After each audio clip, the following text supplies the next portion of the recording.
ஒரு பக்கம் எடியூரப்பா முதலமைச்சராக பதவியேற்பு, மறுபக்கம் சட்டமன்ற வளாகத்தில் காங்கிரஸ் தர்ணா என கர்நாடகத்தில் உச்சக்கட்ட அரசியல் பரபரப்பு நிலவுகிறது.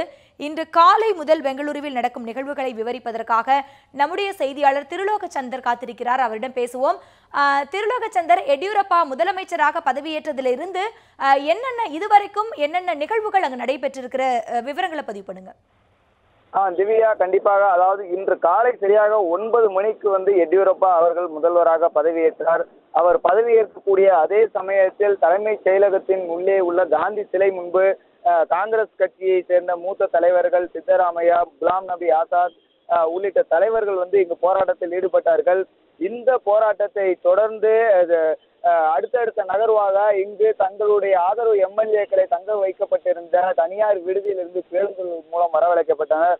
அதே சமயத்தில் முதல்வராக தேர்வு செய்யப்பட்ட எடியூரப்பா அவர்கள் தலைமைச் செயலகம் என்று அதிகாரிகளுடன் ஆலோசனை நடத்தினார். ஆலோசனையை தொடர்ந்து பத்திரிகையாளரை சந்தித்தார். அதே சமயத்தில் இந்த போராட்டத்திற்கு மதசார்பற்ற ஜனதா தளத்தினுடைய தலைவர்கள் தேவகவுடா மற்றும் குமாரசாமி அவர்கள் வந்தார். அவருடைய ஆதரவு எம்எல்ஏக்களும் வந்தார்கள். இதனால் இந்த பகுதியில் உச்சகட்ட பரபரப்பு நிலவியது. இதனிடையே ஜேடிஎஸ் மற்றும் காங்கிரஸ் ஆதரவு எம்எல்ஏக்கள் தலைமைச் செயலக வாயிலின் முன்பாக திடீரென்று ஒரு போராட்டத்தில் ஈடுபட்டார்கள். இந்த போராட்டத்தில் ஈடுபட்ட நூற்றுக்கணக்கானவர்களை போலீசார் ஒருபுறம் கைது செய்தனர். இதனைத் தொடர்ந்து தற்பொழுது இங்கு இருந்த சட்டமன்ற உறுப்பினர்கள் அனைவரும் பேருந்துகள் மூலம் மீண்டும் அழைத்து செல்லப்பட்டுள்ளனர். அவர்கள் தற்பொழுது ஆளுநர் மாளிகையை நோக்கி செல்ல போகிறார்களா அல்லது மீண்டும் தனியார் விடுதிக்கே செல்ல போகிறார் என்ற தகவல் இதுவரை தெரியவில்லை. ஆனால் தற்பொழுது போராட்டத்தில் ஈடுபட்டிருந்த அனைத்து சட்டமன்ற உறுப்பினர்களும் தற்பொழுது இங்கிருந்து புறப்பட்டுள்ளார்கள்.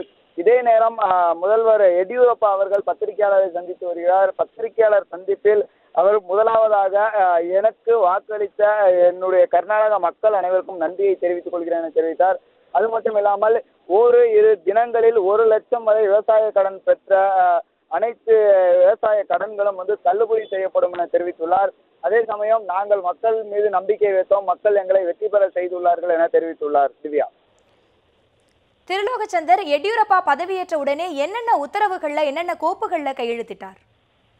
நிச்சயமாக. அதாவது பதவியேற்ற உடனேயே முதல் கையெழுத்தாக அவர் விவசாய கடன் தள்ளுபடியை தான் அவர் கையெழுத்திட்டார். விவசாய கடன் தள்ளுபடியில் அதாவது 1 லட்சம் வரை விவசாய கடன் பெற்றுள்ள விவசாயிகளின் கடன்களை தள்ளுபடி செய்ய அவர் உத்தரவிட்டிருக்கார்.